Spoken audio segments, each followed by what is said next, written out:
Welcome to the hunting hour. The morning after the siege, Black Hollow was quiet. Too quiet. Eli walked through the town square, noticing things he hadn't before. Symbols etched into the stone beneath the fountain, trees that seemed older than they should be, and whispers, soft, almost imperceptible, coming from the ground. Lena met him near the old church, now partially restored. She held a journal, one she hadn't written but had found in her room that morning. Its pages were filled with entries in her handwriting, from timelines she had never lived. "The Hollow is remembering us," she said. "Not just who we are, but who we could have been." Eli flipped through the journal. One entry described a version of him who had become mayor. Another, a version of Lena who had vanished into the woods and never returned. "It's like the town is dreaming," he said, "and we're part of the dream." They returned to the archive, now sealed and quiet. The curator was gone. In their place, a new figure stood, a child, no older than 10, with eyes like mirrors. "I am the Hollow," the child said, "and I remember everything." Eli knelt. "Why now?" "Because memory is a seed," the Hollow replied, "and you've watered it." The child handed Lena a small object, a stone, smooth and warm, etched with a spiral that pulsed faintly. "This is the last key," the Hollow said, "to the place where it all began." "Where?" Lena asked. "Beneath the town, where the first memory was buried." The stone pulsed faintly in Lena's hand, warm despite the cool morning air. Its spiral glowed with a soft amber light, familiar, yet older than anything they had encountered before. Eli and Lena followed the Hollow child through the winding streets of Black Hollow, past places that had once been fractured by time.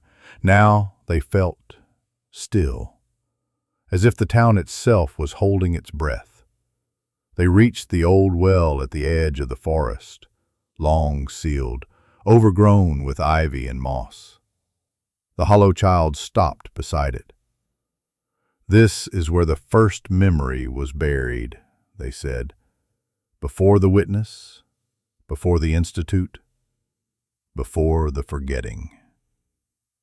Lena stepped forward, placing the stone into a small indentation in the well's rim. The ground trembled, the ivy withered, the stones shifted. The well opened. A spiral staircase descended into darkness, lit by flickering lanterns that hadn't burned in decades. As they descended, the air grew thick, not with dust. The Hollow child approached the tree and placed a hand on its bark. The crystals began to glow brighter, and a voice filled the chamber, not spoken, but felt. "Before there was time, there was memory, and before memory, there was choice." One crystal detached from the tree and floated toward Eli. "This one is yours," the Hollow said. "The memory you were never meant to see." Eli reached out, and the chamber dissolved into light. As Eli touched the crystal, the world around him dissolved into a sea of golden light. He was no longer in the chamber beneath the well. He was inside the memory. But this one was different. It wasn't a moment from his life. It was a moment from before his life. He stood in a candlelit room filled with books, maps, and strange instruments. A man sat at a desk, scribbling notes furiously. His face was familiar, too familiar. "Dr. Halden," Eli whispered, "but younger." The man spoke aloud, unaware of Eli's presence. Subject 0 has responded to the mnemonic resonance. The memory lattice is stabilizing. If this works, we won't just preserve memory, we'll seed it. He turned toward a crib in the corner of the room. Inside, a baby. Eli's breath caught. That's me. Halden placed a small crystal above the crib, suspended in a delicate frame. It pulsed softly, syncing with the baby's heartbeat. You won't remember this, Halden said gently, but you'll carry it. You'll carry all of it. The scene shifted. Eli saw flashes, dozens of them, Halden arguing with colleagues, the first experiments, the creation of the hourglass, the moment the witness first emerged, not as a monster, but as a mirror of Eli's growing mind, absorbing every stray thought, every suppressed fear. The witness hadn't invaded Eli. It had grown with him. The vision faded. Eli collapsed to his knees in the chamber, gasping. Lena caught him. What did you see? He looked up, eyes wide with realization. I wasn't chosen by the witness. I was the witness, or at least the seed of it. My father didn't just experiment on me, he built me to carry it.